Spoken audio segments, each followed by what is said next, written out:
नमस्कार दोस्तों और स्वागत है आप सभी का। आज हम पढ़ेंगे सुप्रीम कोर्ट के बारे में और स्पेशली सुप्रीम कोर्ट यानी कि सर्वोच्च न्यायालय की जो एक महत्वपूर्ण अनुच्छेद है 124, उस पर ही हम चर्चा करेंगे आज। तो सुप्रीम कोर्ट या सर्वोच्च न्यायालय की अगर हम बात करें तो भारत का दिल्ली में स्थित है, ये है ना। और सुप्रीम कोर्ट का जो उद्घाटन देश में 28 जनवरी सन 1950 को किया गया था।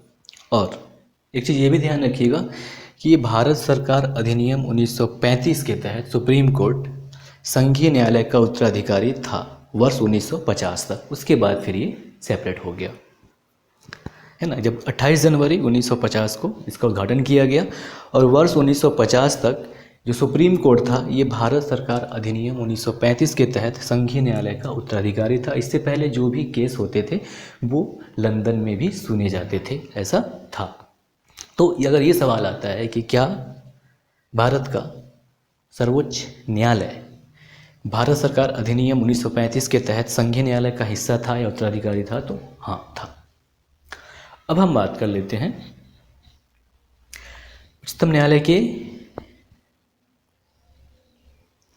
उच्चतम न्यायालय में न्यायाधीशों की संख्या से। हालांकि ध्यान दीजिएगा कि उच्चतम न्यायालय के न्यायाधीशों की संख्या के बारे में भी अनुच्छेद 124 में बताया गया है। यानी कि अनुच्छेद 124 जो है, जो कि सुप्रीम कोर्ट के बारे में व्यवस्था करता है, उसकी स्थापना और गठन के बारे में बताता है, साथ ही साथ उनकी योग्यता और उनको हटाने का अधिकार, मतलब किस आधारों पर सुप्रीम कोर्ट के न्यायाधीशों को हटाया जा सकता है, इन सब के बारे में वर्णन करता है। साथ ही साथ ये भी ध्यान दीजिएगा कि जो सुप्रीम कोर्ट की व्यवस्था है यानी कि उच्चतम न्यायालय की व्यवस्था है, तो इसके बारे में संविधान के भाग 5 के अध्याय 4 में दिया हुआ है, यानी कि अनुच्छेद 124 में।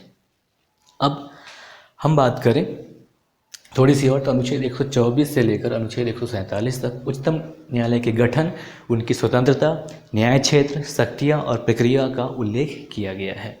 अब हम थोड़ी सी बात कर लेंगे कि सुप्रीम कोर्ट में या उच्चतम न्यायालय में न्यायाधीशों की संख्या कितनी है। तो देखिए, वर्तमान में यानी कि वर्ष 2020 में, और ये अक्टूबर का महीना है, तो अभी तक यानी कि वर्तमान 2020 तक सर्वोच्च न्यायालय में न्यायाधीशों की कुल संख्या 34 है, जिसमें एक मुख्य न्यायाधीश प्लस 33 अन्य न्यायाधीश हैं। और वर्ष 2009 में संख्या 31 थी, जिसे वर्ष 2019 में बढ़ाया गया। तो ध्यान दीजिएगा। अब हम थोड़ी सी बात कर ले।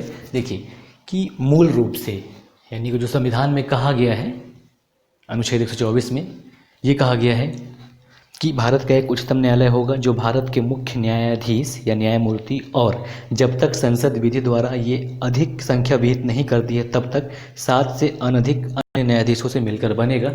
यानी कि मूल रूप से उच्चतम न्यायालय में न्यायाधीशों की संख्या 8 बताई गई है, जिसमें एक मुख्य न्यायाधीश और 7 अन्य न्यायाधीश होंगे। जबकि वर्ष 1956 में न्यायाधीशों की संख्या को बढ़ाकर 10 किया गया, जिसमें एक मुख्य न्यायाधीश और 9 अन्य न्यायाधीश। इसके बाद 1960 में 13 किया गया।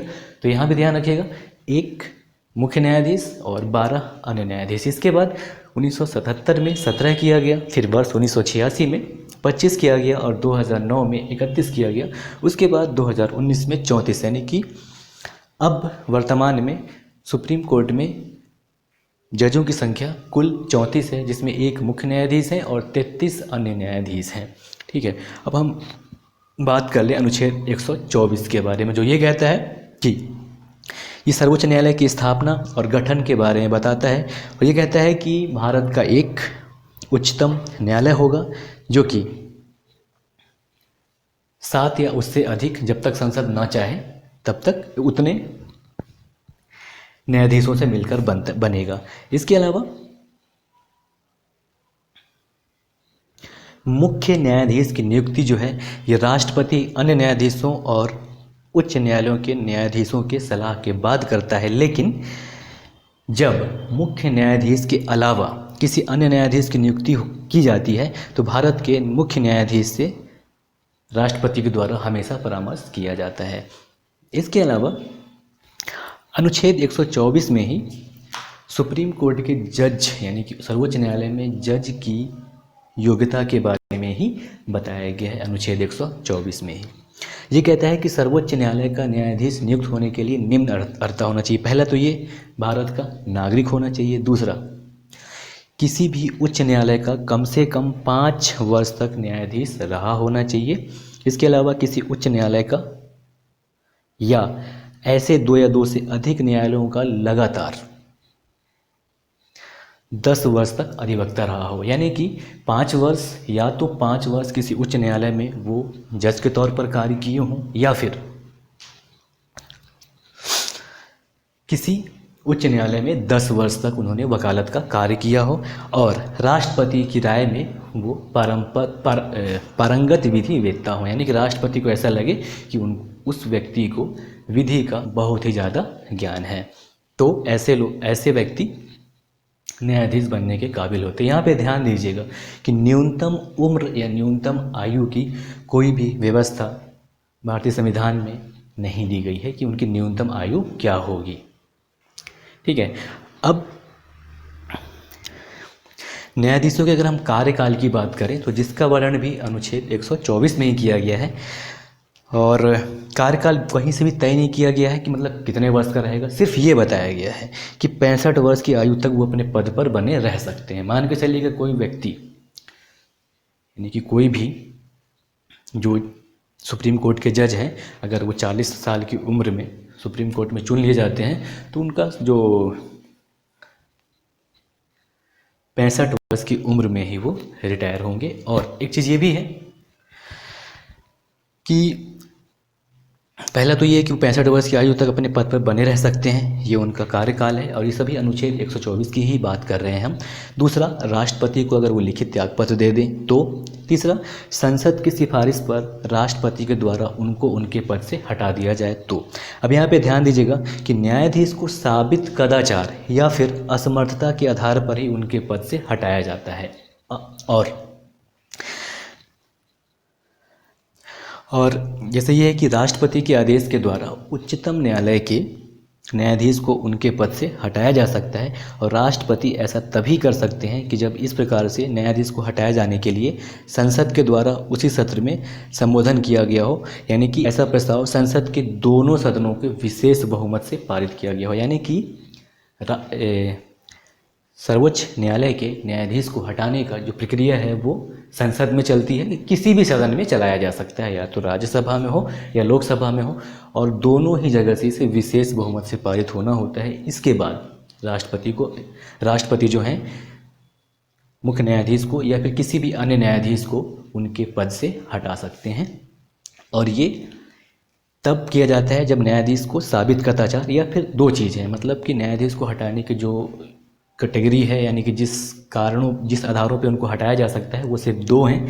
पहला है साबित कदाचार या फिर असमर्थता, यानी इन्हीं चीज़ों पर इनको हटाया जा सकता है, अन्य किसी कारणों पे नहीं। और एक चीज़ ये भी दिया गया है, अनुच्छेद 124 में क्लियर किया गया है कि जो भी व्यक्ति जिसने उच्चतम न्यायालय के न्यायाधीश का पद ग्रहण किया हो, भारत में कहीं भी किसी भी न्यायालय में वकालत का कार्य नहीं कर सकते। और एक चीज़ ये भी है कि जो ताकि वो अपना जो फैसला दें वो भविष्य को ध्यान में रखकर अपना फैसला न दे सकें, इसलिए ये चीज़ सुनिश्चित की गई है। तो ये था अनुच्छेद 124 के बारे में थोड़ी सी, और सुप्रीम कोर्ट के न्यायाधीश और उनकी नियुक्ति के बारे में जानकारी। अगर अब हम अनुच्छेद 125 की बात करें तो ये अनुच्छेद जो है उच्चतम न्यायालय के वेतन से संबंधित है। ठीक है। अनुच्छेद 125 ये कहता है कि सर्वोच्च न्यायालय के न्यायाधीशों को ऐसा वेतन दिया जाएगा जो कि संसद नियम के द्वारा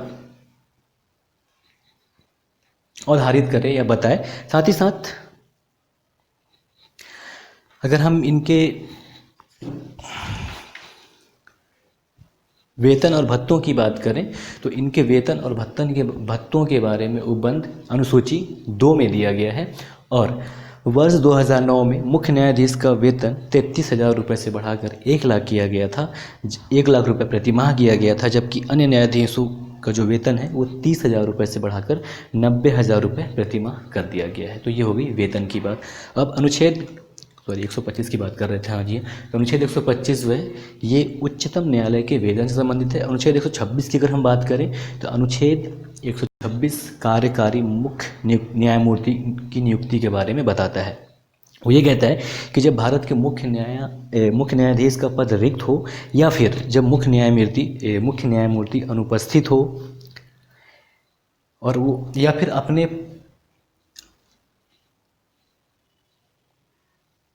जब मुख्य न्यायमूर्ति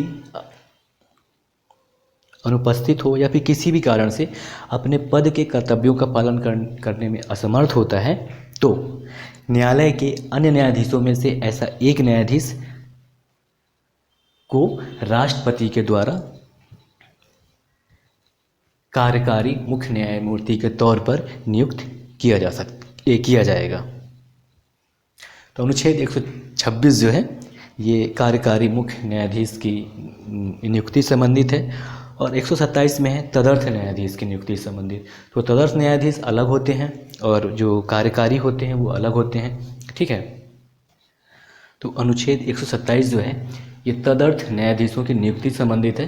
तो यहाँ पे देखिए मेन फर्क ये है कि जब जो कार्यकारी मुख्य न्यायमूर्ति होते हैं तो वो मुख्य न्यायमूर्ति का भूमिका निभाते हैं, जबकि ये जो तदर्थ न्यायाधीश होते हैं तो ये क्या है, न्यायाधीश की तरह होते हैं और 127 में इनका वर्णन दिया गया है। इसके अलावा जब कोरम पूरा करने में स्थायी न्यायाधीशों की संख्या कम हो रही होती है तो जो भारत के मुख्य न्यायाधीश होते हैं ये किसी उच्च न्यायालय के किसी न्यायाधीश को अस्थायी काल के लिए उच्चतम न्यायालय में तदर्थ न्यायाधीश नियुक्त कर सकते हैं।